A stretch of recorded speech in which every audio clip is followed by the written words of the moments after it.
Let's check in with our special guest, Torita Blake. Good morning to you. Oh, good morning. Thanks for having us. You're welcome. Thanks for joining us this morning. How are you today? Good. You good? Monday. What's Mondays look like for you? I get up and I train. It's my busiest day. So I do a track session and then I come home for about half an hour and then I go back and I do a gym session. Oh, yeah, right. So Mondays are on the go list. Yes. Is every day like that for you? Are you pretty... Is athletics? It is your priority at the moment. Yeah, I'm a full-time athlete at the moment, so well, congrats. Keeps me busy. It's not easy to be a full-time athlete, and I've just been told. This is a strange way to start a chat, but I've just been told by two people in our RGR world, the Paralympians don't get any cash prizes. No. What? No, we don't. For us, the only sort of funding that we get would be, I think, when you medal, we get some kind of funding, and then I think when you're a junior coming through, I think they'll fund you a little bit. I went through a period where I've won a bronze medal. Oh, hang on a minute, I got my dog sitting on my lap because I went through a stage, I medalled in 2015, then I missed a medal in 2016 games, and then I lost funding that year. And then I medalled again at World Champs in 2017, and then they only fund you for 12 months. And then I've lost funding. So, yeah, you got to make sure you control your money that they do give you. Otherwise, you could struggle. That wouldn't be very good for me, that payment plan. Yeah, oh yeah. Controlling money is something that I'm still working very hard to understand how to do. Yeah, I think we all do at times. But we've been trying really hard to not just find out things that we don't know about Paralympics, which is a sport that's it is gaining a lot more media attention. Thankfully, through media channels, we're getting a bigger response through Channel 7, and they're putting it on 7mate apps and making sure that the news content is filled with it. So there's been I've noticed it more. There's a significant build-up, but still, if that's the case, there's a lot more, and I think we need to just continue the conversation outside of Paralympics. Like all these minority stories or demographics, it's whatever you want to call it. It seems to be we can drop off the conversation as soon as the media drops off. Yeah. Being a First Nations person, do you think that relates to topics around First Nations peoples as well? It's always NAIDOC week, and then it's bye. Yeah, I definitely think so. It's easy, as you say, it's easy to go NAIDOC week, let's celebrate for the week, and then that's it. I think the only thing we could do is if something comes up and we can, protest about that, or a celebration, someone sort of sadly passes away, you hear that person where you might only hear them once a year. So that's where I think we need to improve. Even with the Paralympics, I think there's only ever been 12 of us, but I think with this Paralympics, there's two new ones. Yes. So that will I think that would be 14 of us. So the Paralympics started back in, I think, 1960 from memory. Yep. So, you look at that and we're now in 2021. I got to remember it's 2020 games. So I think that's where it's come from. And I'm really passionate about finding Indigenous people with disabilities, because I think I say to people all the time, we have talent, but like it comes down to like where we are in Australia and the funding support, and it's very hard to get all of that. But I think with Paralympics Australia, I always say like 2032 is our games. So for Australia, so let's aim towards that. We've got 10 years, over 10 years. So let's start now. And you know. So that's like I would say to people, that's always my goal in sport. You know, it's all you can do, I guess. Hey, Torita, can I get you to center your tab so you're in the middle? That's good. I'm sure people are like, I want to see her face. I want to see her face. Yeah, you're a legend. When I can't see myself. Thanks. Yeah, no, that's good. That's good. That's really exciting. So you're based in Brisbane? Yes. Born and raised? Yes. Yeah. I was born in Moree. I was there for a couple of weeks. And then we moved to Brisbane. Gotcha. What was your childhood like growing up? What did you, what did you get up to? Well, I, as I say, grew up in Brisbane. I was just a normal family. You know, didn't really miss out on things. My grandparents, a lot of the times, we spent a lot of weekends out there, school holidays, always say we went horse riding. And, you know, swimming in a creek, all of that, camping, all the cool stuff. I look back and I'd do it now. I don't think so. I've lived in the city and don't see my grandparents that much. So yeah, right. Yeah. Yeah. When did you get into athletics? I got into athletics. It's kind of interesting. I got into it like any kid does through school. But in terms of Paralympics, para-athlete sport, it come by sort of mistake. I started using a white cane when I was 13. And then because a lot of people were picking on it, you know, you're not blind, blah, blah, all that stuff, I said to the school teacher, can I do cross-country on my own to get to districts? And she said, do you know there's other blind runners out there? And I was like, oh, okay. And then even then I thought it was just an inclusion thing. And then it was 2011, someone said, long story short, there's a lot of things in sports when you get classified. And at the time I was not eligible because of my eyesight to run with blind people anymore. And they said, do you realise you've got cerebral palsy, which you can run in classifications like that. And ever since then, my career's kicked off. Did someone alert you to that you've got cerebral palsy, or have we missed a little bit of information here? When were you made aware? Or? From since I was I think, what can I say, after, like, when I come out of hospital, I think, basically, as an infant. I always did know, but I think growing up I wasn't like, Torita, you can't do that because of your CP or because you're vision impaired. So it never really, you know, got in my way. And even with my vision, I always knew, because I'd be like running into something or whatever. And it's like, you know, you just laugh it off, oh, you idiot, or, you know, what are you, blind? You know, just like everyone else would. So yeah, I never really missed out on anything. So I think that's the best thing, as I say. I think the only one thing I did, I remember I was in high school, and because I always did sport as much as I can. And I remember one day a school teacher was doing a session in the gym, let's just say. And she said, Torita, you can't do this gym session. You're a health and safety. And I'm like, what? Now I'm in the gym nearly 4 times a week or so, lifting heavy weights, not just these little weights or whatever. So I always think back to that and have a laugh to myself. What do they call you? What did you say? I'm a health and safety issue. Oh, yeah. Wow. Talk about incorrect labels. Far out. Well, you just mentioned hospital. I have not been into a hospital once, so I can't even. Good luck. Good on you. Not for myself anyway. I just got to get this dog off my lap. Oh, get the dog. Yeah. Oh, what a needy dog. I love it. I've got a very, very needy dog too. This is great. He's only a puppy. Oh, that's the best. Is that a lockdown pup? No.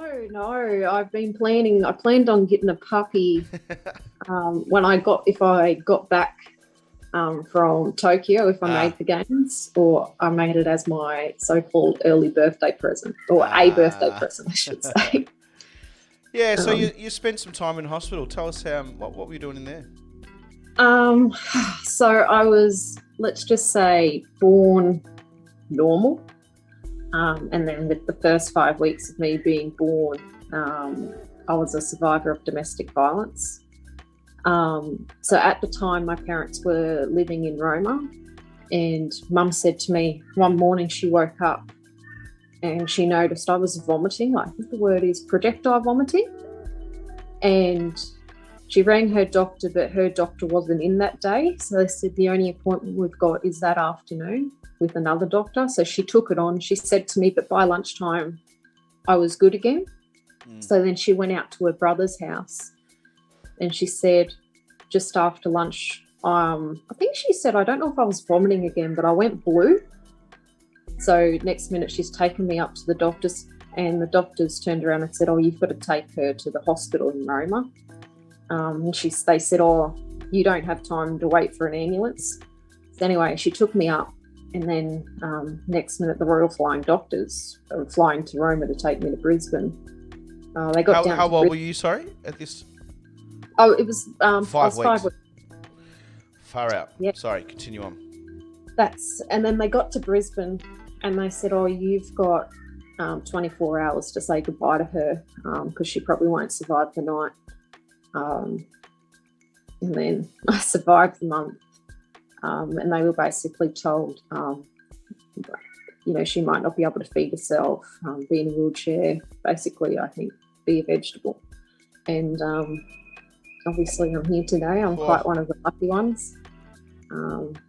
I'm legally blind. I have mild cerebral palsy, and I have epilepsy, and I also have, I think, short-term memory loss, where it takes me a while to, like, if you gave me something to read and you turned around and told me, what did you read today and what was it about? It's more what was it about? And I'll be like, sometimes, and I'll be able to remember it, but it's a bit hard for me to go into detail. It doesn't happen all the time, but yeah, so got a little bit of that. Oh wow! Role models in your life? I'm sure there's been a few. Sounds like your environment was a bit hairy back then. Did it improve very quickly after that moment? Once was it made aware to your family that there was some domestic violence involved, or did things continue? No. What happened was apparently the doctors turned around and said to my family, sort of what happened, and everyone's like, oh, I don't know. And then the doctor, apparently my mum was saying to me, he said, oh, it was done by human hands. And they're like, huh? Or he said someone did it, and then he described it to my mum, and she goes, the only thing she could, apparently she was sick that morning, or one of the mornings, and she sort of tapped me on the head. Not tapped me, but anyway, there was something she did.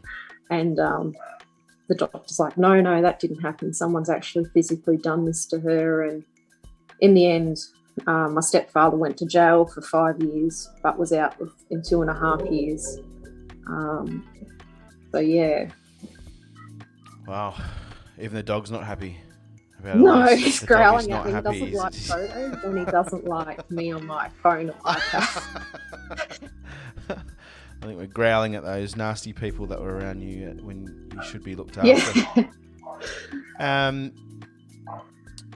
Kathy Freeman is someone that I've watched that Olympic run in 2000 about 1 billion times. I think I'd like to say I would make up 50% of the views. When did you first? Was that the first time you watched Kathy, or were you alerted to Kathy earlier? I was. It's funny because we had to do an assignment. I think I was in year 4 or 5, and we had to pick an athlete, and I picked her because back in 2000, I remember a lot of my family watching the swimming. And then, in 2004, I had to do an assignment on a sports person, and I chose her. And then sort of when I got into the sport, and I just loved watching her race, like even now, because I'm a 400 runner, I watch her race all the time because my race plan is like her race plan. Wow. So, so you can, even though you have your challenges and you're in the Paralympics, you can still model a lot of the tactics off able-bodied Olympians or athletes, sorry, I should say. What kind of things? What kind of things do you take from Kathy's race? Oh, I just love the way she runs. Yeah. Like her. See, my coach, like every athlete has a different race plan. Yeah. I have to be very careful because of my cerebral palsy. If I don't stick to our race plan and control my race, I could one step wrong, and when you lose control, your CP comes out, cerebral palsy, and then you're kind of stuffed, which has happened to me in the past. But yeah, I watch her run all the time. Just to go, oh yeah, that's how you've got to do it. Like, even though my coach will turn around and explain it, but sometimes it's just good to watch others. But yeah, love watching her run either way. Oh yeah, she's just floating along. I feel like she wasn't even sprinting, like, compared to the way yeah, I just love the way she come off the bend, like her up the back straight, perfect, and then the way she that bend into the straight, it was like. And how relaxed she was, because in that last 100 you need to be relaxed, otherwise you tighten up and you're probably gone there as well. And that's the easiest thing as an athlete, 400 athlete, or any athlete in sprint, you can stuff up on. I've watched some of the Olympics and even the Paralympics, some of the athletes, and I'm just like, you've probably missed your place or, slowed down in that section because you've tightened up. Can you give us a little insight into that plan? You said just in particular that you've got to avoid. I mean, people along that track line are all come from different walks of life and different physical challenges. What's particular about your plan that you focus on to avoid, or to make sure that you can get it across the line in the fastest time? Well, the main thing is, so like our race plan is to get out of the blocks hard for 60 metres, my 60 metres sometimes, because I can be within 6 metres in front of me. And then we float up the back straight, so we relax, but not relax. It's a bit hard to explain that part. Yep. And then around 120, it's all about relaxing and pulling your arms back, and then, get to the line. But one of the things that impede me, so to say, is because of my vision impairment, I get to 200 to go, and I sometimes, because I can't see the line, I'll sort of slow down. Sometimes you can't really see it unless you're probably a coach and you know what you're talking about. Right. How do you know where you're going? What's going on here? Because I can see out of my left eye on the left-hand side, follow the line, because of the way the track goes. Right. I'm able to, but if it went the other way, I'd be hopeless. I'd probably only be able to stick to 100. That is incredible. Can you hear your coach? Do you rely a lot on your coach? Oh, yeah. So amongst the screaming crowd, you can still isolate your coach and go, all right, I know what to do here. Yeah. He's the type of athlete that, and I kind of find it funny, he's not the type of athlete that will scream out things. Sometimes down the home straight, he'll be like, pull your arms back, yell that out, but it's not run faster, because a lot of the meets I go to, I'm like, they blow a whistle or they run faster. I'm like, why are you telling an athlete to run faster? Like, do that at training. But in the end, like when you're racing, you're going as quick as you can. If anything, you're just making a mistake. Yeah. I have a little bit of a laugh to myself, but yeah, Wayne's more like, pull your arms back. Yeah. You had the absolute privilege of knowing your great-grandfather. Oh, yeah. Tell us about the influence he had on your life and facing up to that 2019 race without him there for the first time. Put into words what that was like. My grandfather, it was funny. We lost 2017, contact. You're right. Sorry, my apologies. Yeah. No, that's all right. 2005 was the first time I met him, and we kind of lost contact. And then I remember I had his number in my phone still. And I remember saying to my little sister, and it was like 11 o'clock at night, I said, can you ring this number? And she rang it and he answered it. Oh, wow. Sort of ever since then, we rang each other once a week. And I remember it was so funny, after London 2012 Paralympics, he'd ring me up and said, "Oh, you made me stay up until late." And then he'd always say, "Oh, you've got to retire because our legs are like horse legs." And just, you know, he was so funny. It was just things like that. Yeah, so I was quite close to him. And then when he passed away, I think it was very hard for me to handle, because I think he was really ill, but he was kind of over it. And I think one thing, he kind of used to sometimes talk to me, because he's a World War II veteran. And sometimes he'd talk about that. And I think I'm right into that stuff. Yeah, right. So, yeah, I think by the end of him being sick, I think he lived to 93. And then I got a phone call that he'll live through the night possibly. So then I was like, oh my God, I have to catch a bus. And then Mum, we ended up going down the next day. I think it was quite hard because you could see that he was ill. He couldn't talk, but you also knew he knew that you were there. But yeah, I think it was hard, but I had to do it. I'm not that type of person that will go, oh, I can't see that person, you know, that they're passing away. I think it's because I was very close to him. And I didn't get to see him that often because he was living in Toowoomba, right, and me not being able to drive. So, yeah. Well, I think of moments, because I haven't had, once again, there's a lot of things that me and you are never going to experience the same. Well, no, I won't say never, but jumping up on a track at a really important meet where a lot of people are behind you, you've got a team, Paralympics, and you lose someone really important to you. I think of Pete Sampras when he lost his coach many years back, and he was just bawling on the tennis court, still serving aces. It was just it's just a really strange world that would feel like. Yeah. Did you race well?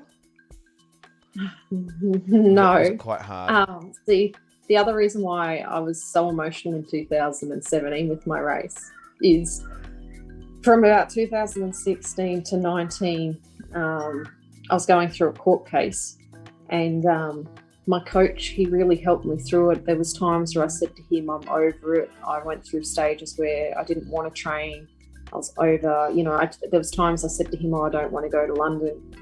And then we got over there and I found out that we get a second medal for your coaches. Well, I told myself it was for my coach anyway. So I raced for that, and I had an epileptic fit, 200 to go. And I'm like, no, I'm not pulling out. And then I tore my hamstring, probably 150 to go. The most painful run. But yeah, I just had that motivation, like, because he was over there as well. So I'm like, well, he didn't come over for nothing. Like, yeah, it was all that sort of stuff.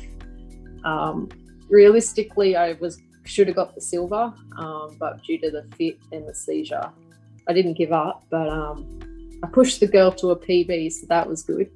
Oh, wow.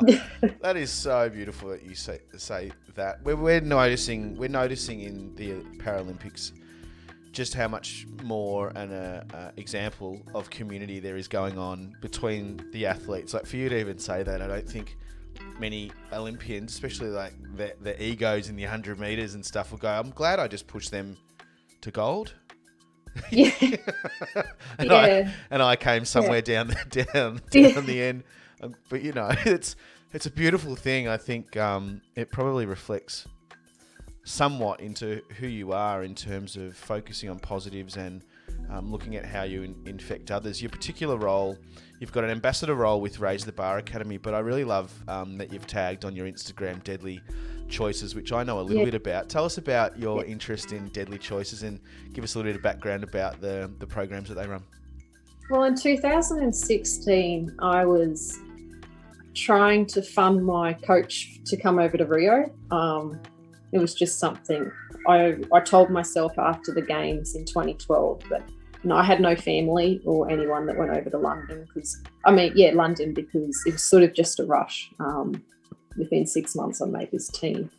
And I told myself next time I'd have family, but I also wanted to bring my coach over. And then, I started fundraising, and then next minute, I think my auntie got in contact with them. And then yeah, they said, we'll support you over there. And next minute I've become an ambassador, and, I've done a few things with them over the years. And I just love doing things like that because, as I say, like, the more people see myself with the impairments I've got, I just hope they go, oh, like, it's not feel sorry for the person. As I say, I just hope they go home and go, oh, we've seen this girl, she's an inspirational. Like, I don't care. Some people say, oh, I'm sick of being called an inspiration, but that's what we are, Yeah. And like, especially for me with the history that I have, at first it was hard for me to take as a young teenager, but I think now that I'm older, I go, well, that's what we are. But in terms of deadly choices, that's what I hope to get out of it. Some of the stuff that they do, like their football carnivals, I'm like, how the hell can I do that when I can't, I can throw a ball, but not catch it. So yeah, I've just enjoyed it, and that's what I hope. And I love doing things like that. So yeah, I've got a question that's come through on the chat, Torita, which I need to pass over to you. Someone's asked, do you think we need tighter or just more para classifications to have more even competition? Good question, especially with the CP classifications. The functional restrictions on the athletes appear too broad at times. Look, the way I explain it to people is, you look at some people in the classifications and go, oh, what is she doing in that classification? Or what is he doing in that classification in terms of cerebral palsy? At the end of the day, what they do is they test you examine you in a room and all that sort of stuff, and then they see you run. But what they're more focusing on is what you are more like in the room when you're getting examined. And I do feel sorry for some of the athletes. Like in my classification, it's the mild cerebral palsy. So I'm a 38. And all 38, you will go, oh, it's in her arm. Like, oh, okay. Or that girl looks normal, or that man looks normal, Then you'll have a look at a class like my severe standing up ambulant athletes. You'll go, oh my God, that girl's opening up like an able-bodied person. And, and then like my classification, you've got things like MS competing. Yeah. And I sort of go, it's something I've struggled with sometimes. I sort of go like, at the start, I was like, what's MS doing in there? Because they're more affected after the race. Sure. So that's been one of the things when I first heard that MS comes into it. But personally myself, I sort of go, why can't it just be a cerebral palsy class? Because what you'll hear over the TV is they'll say, oh, this is a cerebral palsy class or similar. Right. I look at the broader, like I look at the mainstream audience, and I love the fact that they're doing it on Channel 7. I've had people turn around and go, oh my God, there was this guy with no arms and no legs doing tennis. And it's like, yeah. Yeah. And I love with Channel 7, they're actually showing it through channel, 7 Mate? Yeah. All day. A lot more accessibility. Yep. Yeah, and then they switch over to Channel 7 because it's the first time I've ever watched it on TV, and I'm just like, oh, it's about time, because you've got sports in the Paralympics that aren't sports in mainstream. Oh, goalball. Come on. You've got goalball. And boccia. Yeah, and there's a couple of others there. And I always think if you've got someone in a wheelchair, like you look at boccia, for an example, they're severe wheelchair people. It's incredible. And then you look at like some people, parents go, what can my kid do, or whatever. And they go, oh, boccia. Like even with myself, I'm really surprised. They're using this, like they have a, what we'll say a guide, for an example. Yes. To put there. I don't know what you want to call it. The ramp, like that little ramp. Yeah, the ramp. That's exactly right, the ramp. And I'm like, oh my God, that's pretty cool. And then it's actually it's like a statistics, if that's the word. No, not statistics. It's a challenge. Like some people play it out like, oh, I'm going to go here, but you don't need to be going here now. They set it up. So they can, I'm just like, oh, that's cool. But yeah, I like the fact that they're putting like that type of sport on, not just athletics, not just swimming, not just rugby, wheelchair rugby, you know. So I looked at that last night and I went, oh my God, that's just great. You know, so good. So I one thing I would love to ask, T13, T38, they're the two classes that you've been in, or classifications. Yeah. Are they really significant differences? Yes. So is there numbers from T13? Does it go 14, 15, 16, all up to 38? No. Okay, so the way it works is, short term. So you've got T11 to T13, which is vision impaired. T11, basically, you're fully blind, and you'll see a lot of athletes wear masks to cover it up, so it's an easy field. Yeah. T12s, they can have a guide runner or not. And then T13s are, that's my dog, the mild of blindness. Then you've got the T20s, or T20, sorry, which is intellectually impaired. And then you've got the T30s. From 31 to 34 are wheelchair bound. And then you've got 35 to 38. 35s, I think from memory, are 3, I think it's like your lower legs, both legs, and one like upper body, one arm.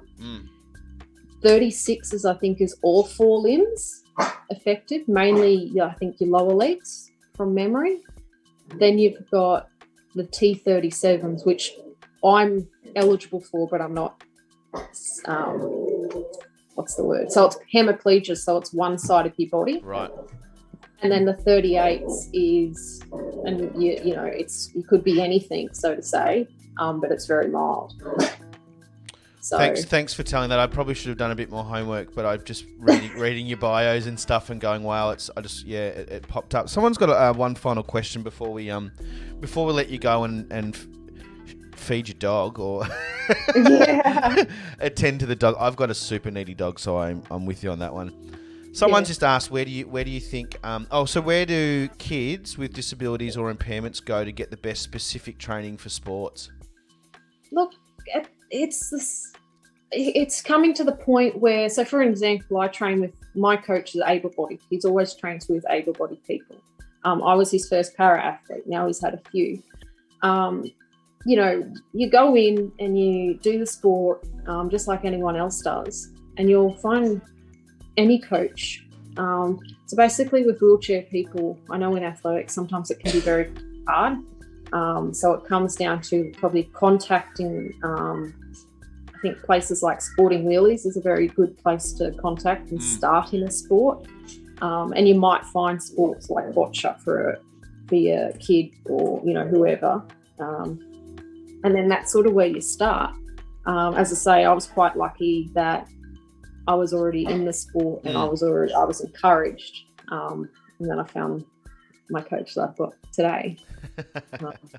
So we've been working 8 years together. I feel old now. Oh, wow. And shout out to your coach, Wayne Lever, who sounds like he's been an absolute pillar for especially for your athletics career, but sounds like personal career too. So good. You've touched on so many great things.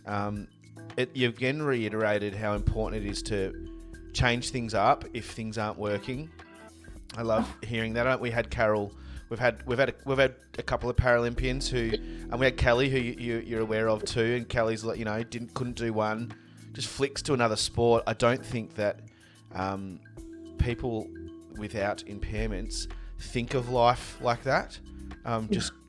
Whereas you're more so, you're limited in your choices, but you still find a way to keep going. Where we should be thinking ourselves as also, we haven't got any reason to just change the sport. Like, what's wrong with changing job careers or changing where you live or changing something to stop the problem? If you've got a problem with an area, it's location specific or a sport specific, change it up. Yeah, well, I always say to people, at the end of the day, someone like me or, you know, probably everyone in the sport, with disabilities, you know, or even just in general. It's about we can do something. Like the only thing I can't do is drive. Like, and that's just, you know, normal. But sometimes it's like, instead of going A, B, C, we might have to go maybe B, back to A, then C again. You know, it just might take us longer. Like I always say to people, sometimes I'll do shopping on my own. It could be a 10-minute job for someone like you, but it will turn into maybe half an hour or if not more. And then trying to find things. Like at the moment, this might sound crazy, I am 26, but I'm only now learning to shop on my own. If I want to buy, I've got my phone, and it's amazing with all the apps and stuff we've got today. Someone like me, I'm shy to show that I'm vision impaired and get these things out, but I'm learning to accept it. So, it's a great thing. Life. Oh, look, you told me off air while you're trying to work out how to pin my video. You said I'm old. I went, you want to go? You want to have a go? Do you? You want to have a go? Hey, look, life doesn't stop being challenging, and it's so cool to be able to see that, you know, even at your age, that you call yourself old, but it is like that. Like you've got perspective. Like you get older and you're like, far out, that's not old, but only until you get there, you know that. But it's all happening at such an early age, and you're such an encouragement to. I love the thing I love about you, Torita, is you are a ambassador without being one, but just for a few sectors, we call them, or a few channels. You know, being Indigenous, and I'm an Indigenous person too. I love that you're out there and starting to really tell your story and being louder about it. There's some great articles online that the ABC did on you, and some other channels as well. So it's really good to hear that you're personally up for talking about it. And I really appreciate you coming on this morning and telling us your story. We're an empathetic group. I'm sure there's a lot of people out there that this resonates with them more so. I know some parents that have got kids that have got challenges, but we've also got physios, and we've got older Indigenous. We've got an elderer up, a Yorta Yorta elderer on here at the moment, Auntie Jan Muir, who's saying inspirational person. What a beautiful soul. Someone said, the phys, absolutely, Torita, the purpose and accomplishment parasport provides for people with disabilities is so important. The silver medalist on the triathlon's mum said parasport saved her daughter's life by just having something to aim for. Thanks, Fizz, for always your comments. And that was his question too. Lots of people sit on the chat line loving the time that you've given us. Thanks. No, thank you. It's great to hear.